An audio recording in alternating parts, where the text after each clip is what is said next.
Good morning, afternoon, dear nonsensiac chummers, and welcome to Shadowrun September.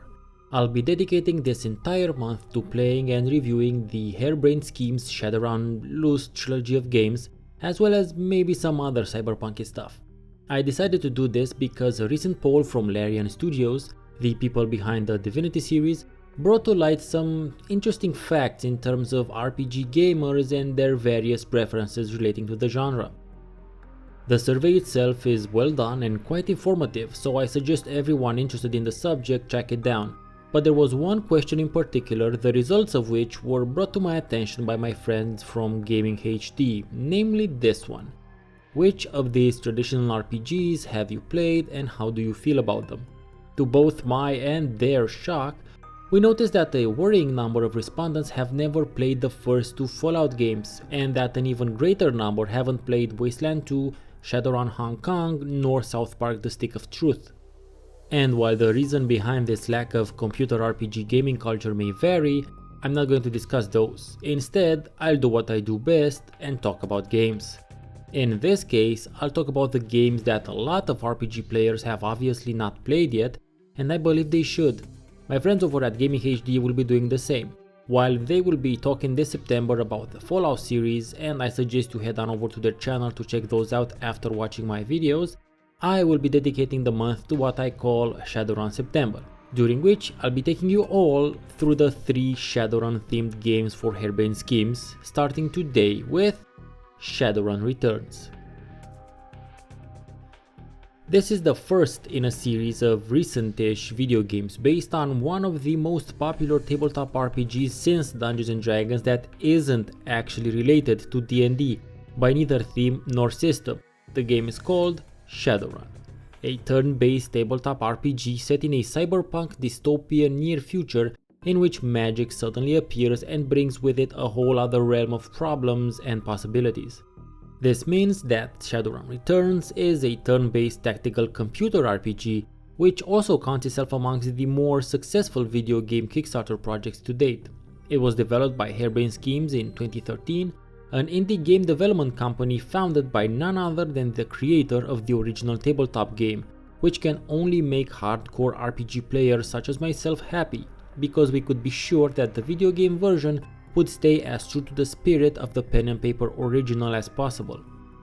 Built in Unity, and it could be said that Shadowrun Returns was also something of a pioneer in terms of making RPGs in Unity, the game features very well illustrated backgrounds and environments, which aren't necessarily realistic from a perspective and proportion point of view when compared to the characters, but they do a great job at creating the atmosphere of grime and dystopian depression appropriate for the game's setting. Shadowrun's Earth is one in which very suddenly and unexpectedly magic appears into a world much like our own as the result of an event called the Awakening. After this event, the world and the people change. Mythical creatures such as dragons appear, meta-human races like orcs, trolls and elves morph from within humanity, and the spirit realm becomes a very palpable and dangerous place. As such, the player finds him or herself in an alternate near-future world in which they can replace parts of their body with various cybernetic implants, they can connect their brain straight into the Matrix. I know Kung Fu. No, not that Matrix. Can control drones remotely, which to be honest isn't that futuristic of an idea now, or they can discover dormant magical talents or maybe some shamanistic affinities. The campaign that ships with the game, although linear, is a bona fide murder mystery where the player has to track down a Jack the Ripper style serial killer. The world of Shadowrun Returns is populated with interesting and very colorful characters, even though they are pretty much archetypes or stereotypes, in line with the pulpy vibe of the story. There are also several secondary subplots tangential to the main storyline, and the game at least has the illusion of choice much more so than something like Masquerada. The story itself starts with your character getting a message from a friend which promptly sends you into a flashback of a quick fight meant to do triple duty. On one level, it's meant to work as something of a tutorial on how combat works. On the second one, it's meant to place the story's building blocks, namely your character's relationship with this friend, while at the same time, it's a way of telling players unfamiliar with running the shadows that this will definitely be a heavily combat-focused game. turn-based and rather tactical combat, my absolute favorite. That doesn't mean, however, that the writing is subpar, nothing of the sort, just that it's a bit what you should expect from a cyberpulpy setup. The descriptions of the locations are wonderfully atmospheric and do a great job at setting up each place. They're neither too detailed nor are they too short, they are just enough to prime the reader for what they're about to encounter, see and hear. They also do a great job at explaining what's been going on in your world while you've been busy running apps or diving into the Matrix. When it comes to the dialogue, the game reminded me a lot of the first two Fallout games, in the sense that the characters are written in a very realistic and in-world way. Talking to them, you'll encounter the world's jargon, as well as explanations relating to it, and trust me, there is a lot of it, and it's rather fascinating. Keep in mind that this video game series is built upon a tabletop RPG first published in 1989, whose latest version, the 5th edition, was published in 2013. There is a lot of lore to fall back on and mine for atmosphere. So this only adds to Shadowrun Returns' atmosphere and to its sense of immersion. And again, similarly to the first Fallout games, the characters aren't devoid of a sense of humor either, thus making their characterization, and by extension that of their world, that much more complete.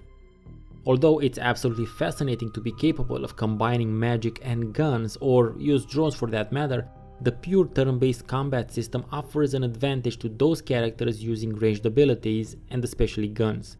In the event in which a character invests all of their karma points into quickness and one or two kinds of guns, they're pretty much set. In the time it takes a melee character to get within striking range, I have already reduced their HP by 3/4 with bullets, and that tends to make combat overall a bit unbalanced.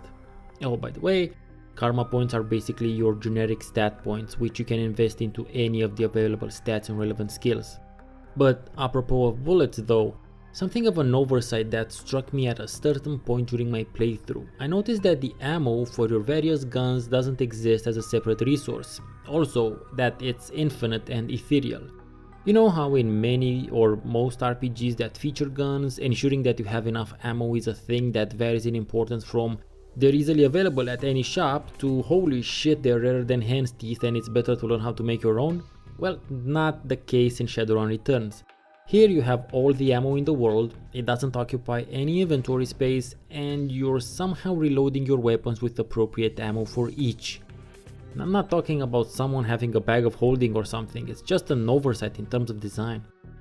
The classes are likewise extremely differentiated, and they ran the gamut from your more traditional melee or ranged fighter type classes, with the street samurai sounding as cool as the class is, to various types of magic users, and finishing with Shadowrun specific classes such as the deckers and riggers.